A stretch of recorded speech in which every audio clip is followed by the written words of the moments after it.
Përshëndetje miq dhe mirë se vini në telerevistën sportive me mua Kevin Rapaj. Do t'jemi së bashku minutat në vazhdim për të njohur me lajmet e fundit të sportit, si nga vendi, por edhe nga bota. Pa u mburkon, nisim me lajmet e përgatitura për sot. Objektivi ynë për vendin e dytë u arrit dhe tani të gjithë presim marsin për të provuar të kurorëzojmë ëndrrën për në botror, por kjo fushat kualifikuese solli shumë bonuse për një skuadër që ka nevojë për rritje të vazhdueshme. Nga Julian Shehu te seria më e gjatë e fitoreve, duke kaluar të dëshira për të vazhduar akoma përpara me Silvinion.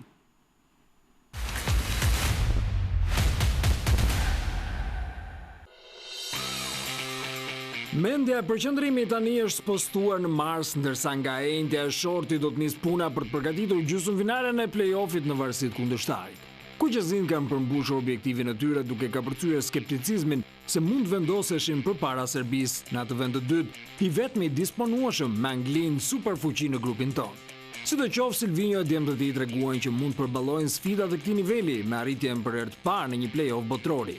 Në fakt ka shumë herë të para në këtë rrugtim fantastik të kuqezinëve, që natyrisht pati drejtijet e saj.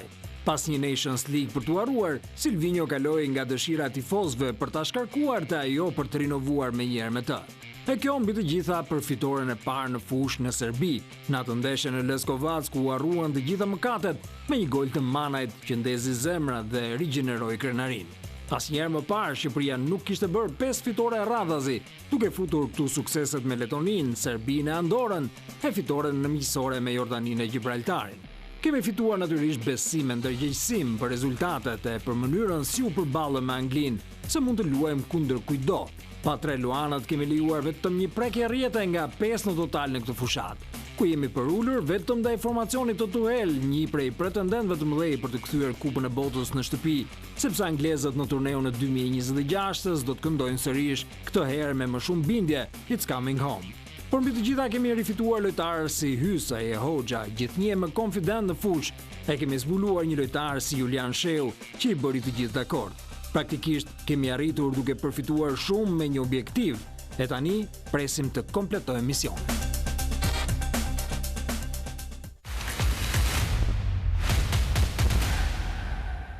Armando Broja i trembi të gjithë ndaj Anglisë me atë dëmtim të pësuar, por gjithçka ka rezultuar një alarm fals. Sulmuesi nuk ka një dëmtim që mund ta kushtëzojë për shumë kohë dhe pas një pushimi të shkurtër, pritet të jetë i gatshëm me Burnleyn. Në këtë moment Broja, më shumë se fizikisht, duhet të punojë në aspektin psikologjik, që duket se e ka vënë në një tjetër udhkryq të karrierës.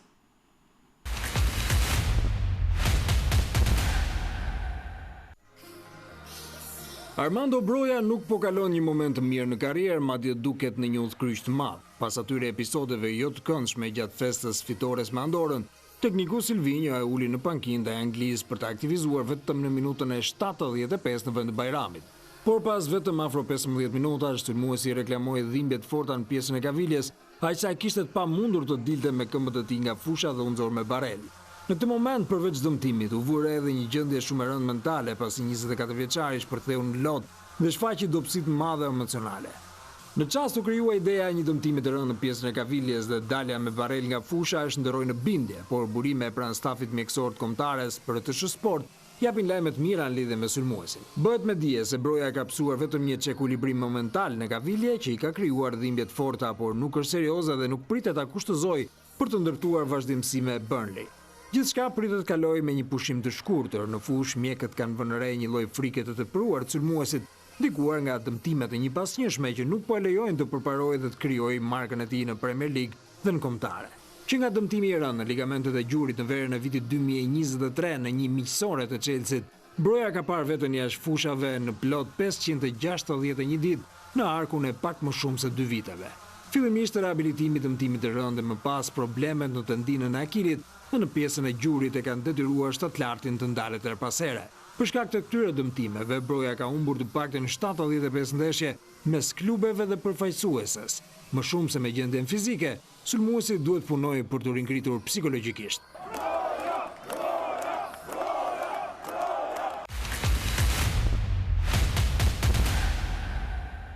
Vendi i dytë në një fushat eliminatore për botrorin nuk ishte arritur kurrë nga Shqipëria, por me shpresat që mbeten gjallë për një kualifikim historik me play-offin, tani është momenti që të bëhen edhe disa vlerësime.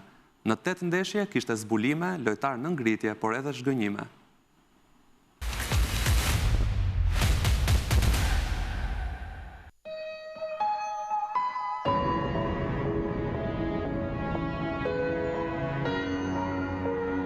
Vendi i dytë në një fushatë eliminatore për botrore nuk ishte arritur kur nga Shqipëria, por me shpresat që mbeten gjallë për një kualifikim historik me play-off, tani është momenti që të bëhen edhe disa vlerësime. Në të ndeshje kishte zbulime, lojtarë në ngritje, por edhe zhgënjime. Zbulimi i Silvinios ishte pa diskutim Julian Sheu. Mesoshori 27 vjeçar që luan në Poloni u aktivizua në 6 ndeshje si titullar dhe jepte përshtypje sikur kishte një dekadë kuqezi. Sheu detyroi trajnerin të ulte në stol një titullar të padiskutueshëm si Ylber Ramadani në qendër të mesfushës. Ai t'i kaloi pritshmërinë me performancën që bëri në ndeshjet më kyçe të edicionit.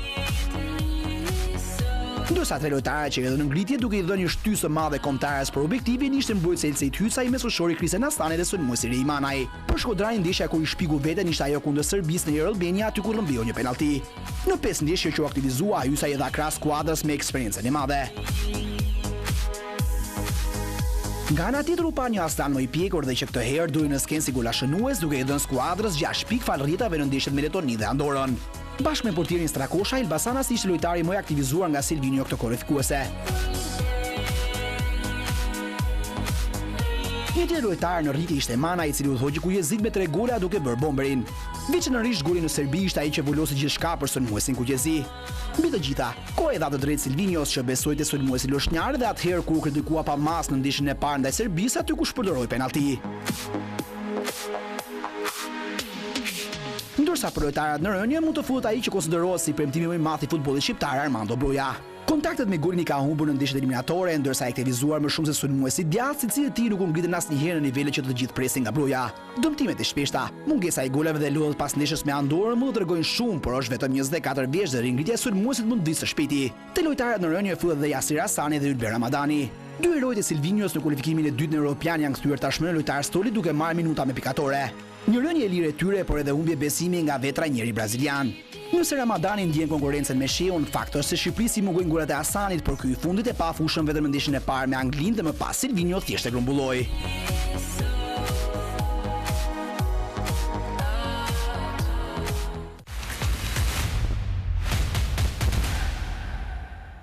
Kombëtarja e 21 vjeçarëve konfirmoi formën pozitive, duke ia dalë të regjistrojë 2 fitore në takimet miqësore kundër Moldavisë dhe Ukrainës. Paraqitja e shpresave kuqezi ka kënaqur trajnerin Alban Bushi, i cili u shprehet falënderues djemve kuqezi për intensitetin e prodhuar në fushën e lojës.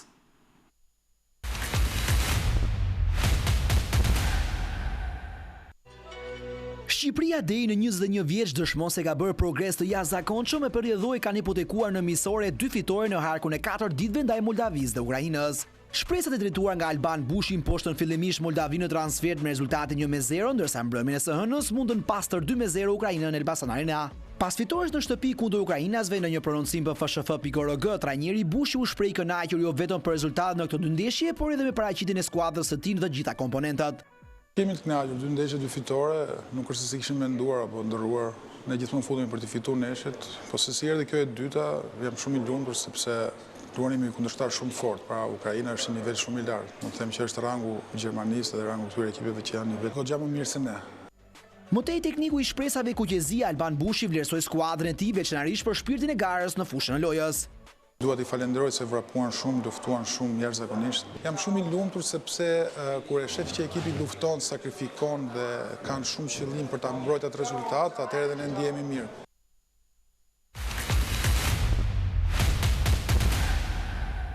Sonte në orën 20:45 Kosova mbyll kualifikueset e botrorit me sfidën ndaj Zvicrës. Një përballje ngarkuar me emocion dhe respekt, aty ku fusha do të flasë më shumë se statistikat. Përfaqësuesa e drejtuar nga Franco Foda ka arritur në fazën play-off, ndërsa për të kualifikuar direkt, Dardanët duhet të fitojnë 6-0.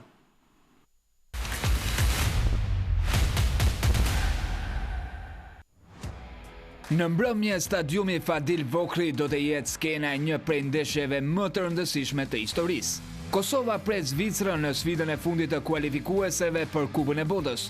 Një duel i ngarkuar me emocion, respekt dhe ambicie, aty ku fusha do të flasë më shumë se statistikat. Përfaqësuesja drejtuar nga Franco Foda vjen në këtë përballje me një frym pozitive, pas paraqitjeve pozitive dhe 2 fitoreve rradhazi ndaj Suedisë dhe Slovenisë. Edhe pse kualifikimi duket e vështirë, ku Dardanët duhet të fitojnë 6-0, synimi i Kosovës është i qartë, të mbyll kualifikueset me dinjitet, luftë sportive dhe një fitore që do të mbetet gjatë në kujtesën e tifozëve, pasi në 4 përballje Një fitore i takon Zvicrës dhe 3 takimet e tjera janë mbyllur në barazim. Në listën zyrtare të UEFA-s, tekniku Foda nuk ka grumbulluar Leon Avdullaun dhe Albian Hajdarin, për shkak se rrezikojnë ndeshjen e play-offit në rast se ndëshkohen me karton të verdh. Në tribuna atmosfera parashikohet elektrizuese. Tifozët ardan të njohur për pasionin e tyre do të jenë forca e 12 që do të shtyjë skuadrën drejt një nate të madhe. Pavarësisht rezultatit, kjo ndeshje përfaqëson një moment madhor për futbollin e Kosovës. Është dëshmia e rrugtimit të gjatë të një kombëtareje të re, që tashmë është bërë pjesë e respektuar e futbollit evropian.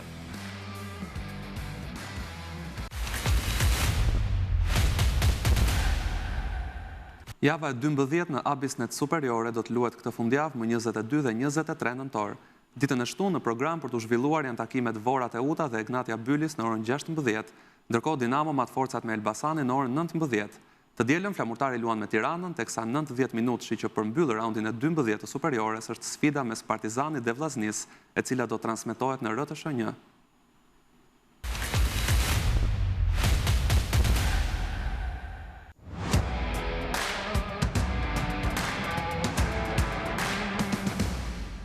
Pas pauzës së ndeshjeve të kombëtareve këtë fundjavë, rikthehen në ekranin e radio televizionit shqiptar emocionet e futbollit shqiptar.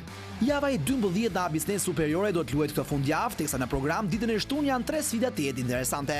Vora do të provojë të vijojë Corin pozitive, teksa do sfidojë në orën 16 dhe Niku Dovanat e Uton. Ekipi Arjan Bellaj do të tentojë të befasojë Djemtë Dede që kanë shansin për të bërë autokritik pas përmbysjes befasuese kundër Partizanit. Në Rogozhin, Egnatia dhe Bylisi do duan të lënë pas krave humbit respektive në superiore. Kampion në fuqi gëzohen statistikave, ndonse do të kenë përballë Mallakastriolli që në të shkuan kanë ditur të fitojnë Arena Egnatia. Super sfida që do përmbyll të shtunën sportive është përplasja mes Dinamos dhe Elbasanit që do të luhet në orën 19. Blutë e Ilir Dajës të jetur për pikë do shfryzojnë impiantin e Eurobenia për të ndalur kryesuesit që vijnë pas 4 fitoreve radhazi. Dinamo është destinuar për maksimumin për të mos humbur terren me Kreun, edhe pse Elbasani do të bëjë gjithçka për të vijuar me rezultatet pozitive. E dila 23 nëntorit ka në program 2 duele të gjitha për të parë, jetuar e shijuar në ekranin e radio televizionit shqiptar. Flamurtari do të presë në Vlorë Tiranën në 90 minutë, ku të dy ekipet kërkojnë 3 pikët. Vlonjallët do të shfryzojnë atmosferën e tifozëve kundër bardhë dhe bluve të Ardian Uhiu, që për të mos kompromentuar dhe më tej fatin e saj do i duhet të reagojë. Përplasja Partizani Vllaznia është sfida që përmbyll javën e 12 në Abisnet Superiore, e cila do të vijë ekskluzivisht në kanalin RTS1 duke filluar nga ora 19. Të kujtë Olton Kornajas do të përplasin Brirët me Shkodranët, të cilët kanë dominuar startin e këtij sezoni në elitën e futbollit shqiptar. Në arenën e dimave kjo përballje ka prodhuar gjithmonë rivalitet, pavarësisht gjendjes respektive dy ekipeve, ndonse kuqe blu të Edi Martini quotohen favorit.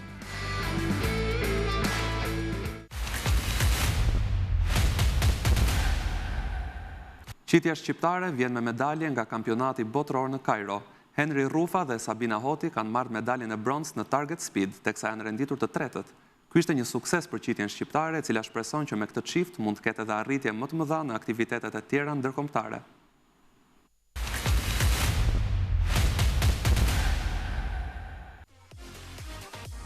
Henry Rufa dhe Sabina Hoti kanë ardhur me medalje bronzi nga kampionati botror i qitjes, që është duke u zhvilluar në Kairo të Egjiptit. Ata kanë marrë pjesë në garën mikse target speed, ndërsa janë renditur në vendin e tretë, dhe si të tillë kanë qenë të suksesshëm për Federatën Shqiptare të Qitjes. Sigurisht që nuk ka qenë lehtë, por në një disiplinë të re, e cila mund të jetë e pranishme dhe në lojët olimpike Los Angeles 2028, nga Rufa dhe Hoti mund të pritën dhe arritje të tjera. Tani më qitja shqiptare përgatitet në fundjavë për Kupën e Pavarësisë, apo ndryshe dueli i përbashkët Shqipëri-Kosovë, që do zhvillohet në poligonin e Recep Rama të klubit shumë sportës Studenti.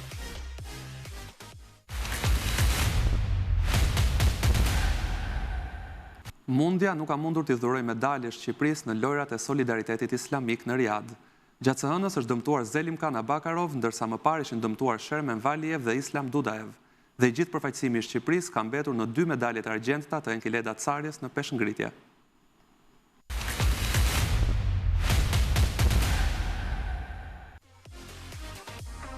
Shqipëria ka mbyllur pjesëmarrjen e saj në lojrat e solidaritetit islamik në Riyadh të Arabisë Saudite, teksa mbeti në 2 medaljet e argjendta të Enkileda Carjes në peshën deri në 63 kg.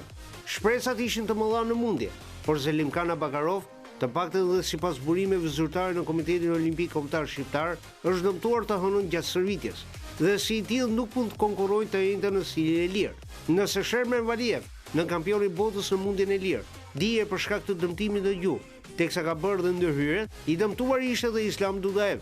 Përjedhoi, tashmë kuqezita kanë mbyllur pjesëmarrjen e tyre në Riyadh, ndërsa të fundit në garë ishin Ernest Merdane në taekwondo, që u eliminuar në raundin e parë, kurse Katie Kalaja në ping-pong fitoi një ndeshje dhe humbi dhe u eliminua në raundin e 1 të 32 të finaleve.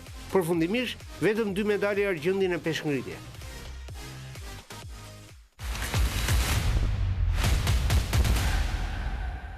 Emanuela Rusta në një tjetër ndeshje ndërkombëtare si arbitre kryesore.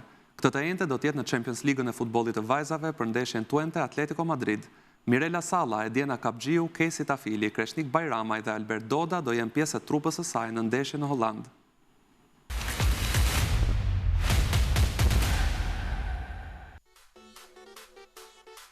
Emanuela Rusa rikthehet në Ligën e Kampionëve të futbollit të femrave. Pas ndeshjes Olimpik Lyon St. Pölten, UEFA I ka besuar ndeshjen Twente Atletico Madrid, që të njëjtën do të luhet në ora 18:45. Në këtë ndeshje, Emanuela Rusa do të ndihmohet nga Mirjeta Salla dhe Edena Kapxhiu, kurse gjyqtare 4 do të jetë Kesi Tafili. Madje edhe në sistemin VAR do të ndihmohet nga Kreshnik Bajramaj dhe Albert Doda.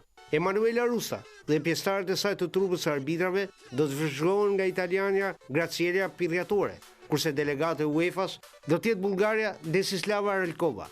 Një javë më parë, Rusa ishte kryesore në ndeshjen e kombëtarëve të moshës deri në 21 vjeç, Spanjë San Marino 7-0.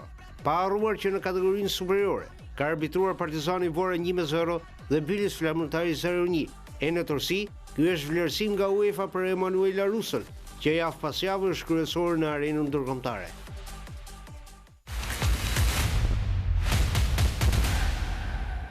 Do të luajnë sot në mbrëmje në orën 20:45 edhe 10 ndeshjet e fundit të eliminatoreve të botrorit për zonën e Europës.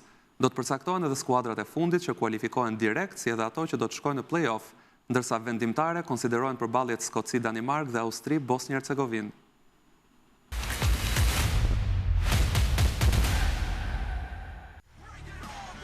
Të tjera dilema pritet të marrin fund mbrëmjen e sotme në kualifikueset e botërorit, aty ku përballjet e forta nuk do të mungojnë. Kështu në grupin B, Kosova do të pres Zvicrën, ku dardanëve u duhet një fitore me goleat për të marrë kreun helvetëve. Dy ekipet I ndajnë 3 pikë nga njëri tjetri me miq që kanë siguruar kualifikimin në play-off. Ndeshja tjetër e grupit mes Suedisë dhe Slovenisë ka vetëm vlerë statistikore, pasi të dy ekipet janë jashtë garës duke mos arritur dot asnjë fitore. Dilemat më të mëdha janë në grupin J, ku Belgjika momentalisht është e para me 15 pikë. Vendasit kanë një ndeshje të lehtë në letër kundër Liechtensteinit dhe një sukses do t'i mbante në krye. 2 pikë pas tyre janë Walesi e Maqedonia e Veriut me pikë të barabarta që do të kenë një përballje ku mbeten ende dilema të paktën për vendin e dytë që të çon në play-off. Ndeshje e fortë pritet të jetë edhe ajo mes Skocisë e Danimarkës e vlefshme për grupin C. Vendasve u duhet patjetër fitoria për të marrë vendin e parë dhe kualifikuar në botëror. Çdo rezultat tjetër do të kualifikonte danezët, ndërsa rezultati që do të dalë nga çifti tjetër Bielorusi-Greqi nuk do të ndryshojë asgjë në grup. Sfidë vendimtare do të luhet në Vjenë, ku Austria do të pres Bosnjë Hercegovinën. Vendasit ruajnë kreun edhe me një barazim të mundshëm, ndërsa miq në rast fitore do të merrnin kreun dhe do të kualifikoheshin direkt në botëror. Në rast të kundërt, cili do qoftë rezultati I sfidës tjetër Rumani San Marino, poshtnjakët do të luanin në play-off. Përballje prestigji do të jetë ajo me Spanjës e Turqisë, dy ekipeve që mbajnë vendet e para në grupin E. Iberikët janë të parët pas një humbje, ndërsa turqit kërkojnë hakmarrjen pas asaj disfate 6-0 në përballjen e parë. Megjithatë, formacioni Monteles e ka të sigurt pjesëmarrje në play-off. Në këtë grup, Bullgaria është në kërkim të fitores së parë, të cilën do ta kërkojë përballë Gjeorgjisë në shtëpi me dy ekipe tashmë të eliminuara.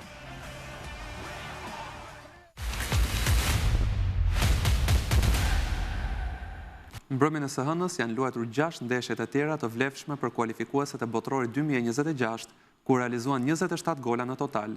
Gjermania fitoi 6-0 me Slovakinë në një sfidë që vlente vendin e parë, ndërsa Holanda dhe Kroacia, që e kishin siguruar më herët kualifikimin, nuk toleruan as në sfidat e fundit, duke mbyllur pas një humbje këto kualifikuese.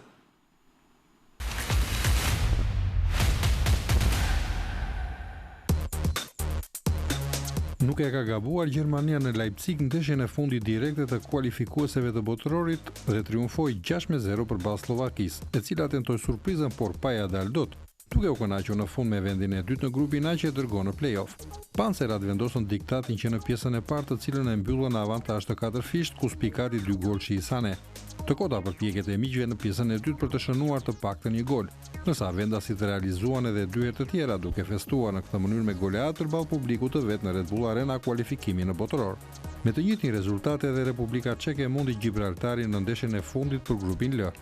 Ndosë verdiktet e këtij grupi ishin përcaktuar më herët sepse çekët sigurojnë vetëm kualifikimin në play-off ku do të vijojnë garën për një vend në finalet e botërorit. Kroacia e mbylli në vend të parë në këtë grup, ndërsa fitoria 3-2 në Maltezi tregon edhe një herë formën e mirë të skuadrës së trajnerit Dalić, që shuajti shpresat e malazezëve për një fitore. Vendasit shënuan 2 gola të shpejt, por që u përmbysën nga miq duke i mbyllur këto kualifikuese pas një humbje. Nuk pati surpriza as në grupin G, ku Holanda mundi 4-0 Lituanin dhe i bashkohet ekipeve të tjera në botëror.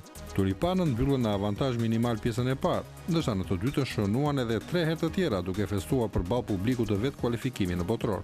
Në play-off nga ky grup shkon Polonia, e cila mundi në transfer 3-2 Maltën në një sfidë që u vendos vetëm në fund, dhe tashmë mbetet në pritje të shortit për të vijuar më tej garën.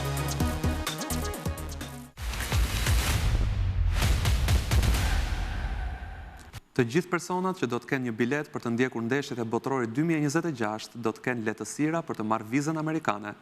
Nëse më parë duhej 1 vit për të marrë vizën për në SBA, tani do të nevojiten deri në 60 ditë, ka thënë presidenti Trump gjatë takimit në Shtëpinë e Bardhë me përfaqësuesit e Task Force-s FIFA 2026.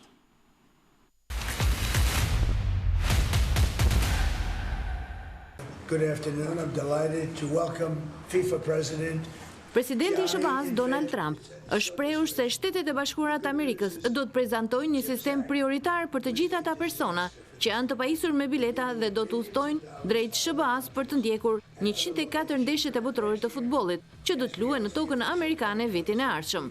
Para se të merrja detyrën, shpesh duhej 1 vit për të marrë një vizë udhëtimi për në Amerikë. Por tani, kjo kohëpritje do zvogëlohet në 60 ose më pak ditë, për shumicën e atyre që do udhtojnë drejt SBA-s për të ndjekur botërorin. Intervistat e tyre për të marrë vizën do të shikohen me përparësi, ka thënë Trump. Këtë deklarat presidenti amerikan e dha gjatë takimit në Shtëpinë e Bardhë me anëtarët e Task Force-s FIFA 2026. Përgatitjet po përshpejtohen për atë që do të jetë Kupa e Botës më e madhe organizuar ndonjëherë. E krijuar këtë vit, Task Force-a bashkon zyrtar nga disa agjenci federale për të koordinuar sigurinë, infrastrukturën, aksesin në viza dhe planifikimin e turizmit në të 3 vendet pritëse, Shtetet e Bashkuara, Kanadan dhe Meksikën. Ajo gjithashtu mbikëqyr mbështetjen federale për organizatorën në 16 qytetet pritëse ku priten deri në 5 milion vizitor. Shorti i Kupës së Botës do të hidhet më 5 dhjetor, kur do të përcaktohen oraret e fazës grupeve për të 48 ekipet e kualifikuara. Shorti do t'i ndajë kombet në 12 grupe me nga 4 dhe do të përcaktojë rrugën drejt një faze të zgjeruar eliminimi me 32 ekipe.